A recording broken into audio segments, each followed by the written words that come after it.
শ্ৰদ্ধাৰ ৰাইজ আৰু আমাৰ সকলোৰে শ্ৰদ্ধাৰ যাৰ কাৰণে আমাৰ ইয়াত আজি এই যজ্ঞটো হ'বলৈ গৈ আছে।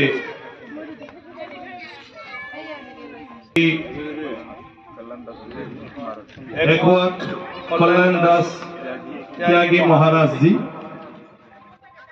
তেখেতৰ কাৰণে আজি সেইটো আমাৰ ইয়াত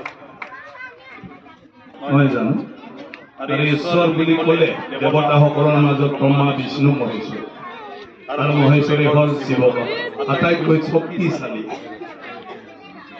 গোটেই বেয়া সিয়ে ধ্বংস কৰিব পাৰে, আমি কৰিব নোৱাৰো, বেলেগে কৰিব নোৱাৰো। দেৱতাই গোটেই জগতখন সৃষ্টি কৰিছে, গোটেই সংসাৰখন সৃষ্টি কৰিছে, আমাকো সৃষ্টি কৰিছে। কিন্তু তেওঁ আমাক মাত্ৰ সৃষ্টি কৰি দিলে।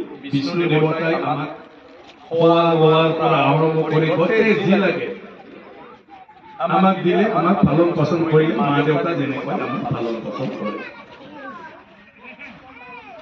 কোনোবাই ধ্বংস কৰিব তেতিয়া সেইটো ওপৰত যদি আমি যুঁজি ফালে জীয়াই থাকিব লাগে, তেতিয়া আমি সৰ্বশক্তি আমাক লাগে। আমাক থকা শক্তিটোৱে সম্পূৰ্ণ নহয়, তাতকৈ বেছি শক্তি মন কৰিছিল। সেইটো কাৰণে বেয়াটো ধ্বংস কৰিবৰ কাৰণে, বেয়াৰ লগত যুঁজিবৰ কাৰণে আমি যেন সব ক্ষেত্ৰতে সফলতা পাব পাৰো, তাৰ কাৰণে আমাক শক্তি লাগে। আৰু এইকাৰণে শক্তি মালিক শিৱক আমি পূজা কৰো। শিৱৰ দায়িত্ব হ'ল বেকাৰ বস্তুক সব নষ্ট কৰি দিয়া, হয় না? পাত কৰি থাকে কি লাগে, প্ৰভু মই কৈছোৱে নহয় মোক দিয়ক না, কৈ থাকে কিন্তু নমৰাৰ বৰদান মোক দিয়ক। লাষ্টতে নিদিয়ে ব্ৰহ্মাই, শেষত মহিষাসুৰে বুদ্ধি কৰিলে কোনো মাইকী মানুহটো মই মাৰিব নোৱাৰে, গতিকে মই যদি মৰো অকল মাইকীৰ হাতত মৰো, কোনো পুৰুষৰ হাতত মই মৰিব নালাগে। গতিকে এই সংসাৰত, এই জগতত কোনো कैसे कैसे जल वायु से लेके कितना बुरा बुरा चीज और समय अगर हमारे ऊपर इस दुनिया के ऊपर मात्र नहीं, जगत में ही, संसार में ही अगर कोई भी बुरा चीज आ गया जो इस संसार को खत्म करने जाता है, करना चाहता है, करता है, तो उसको रोकने के लिए हमारे पास सिर्फ एक ही भगवान होता है, वो है शिव जी। शिव जी नहीं होता तो हम लोग किसी शत्रु से बच नहीं पाता।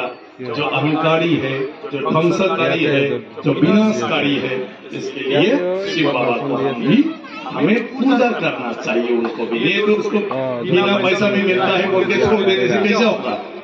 इसलिए उनको भी खिलाना है, खिलाना है, देना है, धन्यवाद ज्ञापन करना है। उनसे भी हमें हर समय आशीर्वाद मांगना है कि प्रभु हमारे सारी ऐसी बुरा चीजों को खत्म कर दो ताकि हम अच्छे बन सके, अच्छे के लिए सोच सके, अच्छा काम कर सके।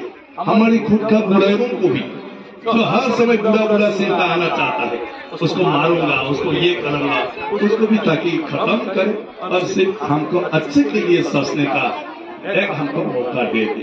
तो जितना बुरा है उसको आप ध्वंस कीजिए और हमको बुरा को दबा के अच्छे के लिए काम करने का शक्ति प्रदान कीजिए।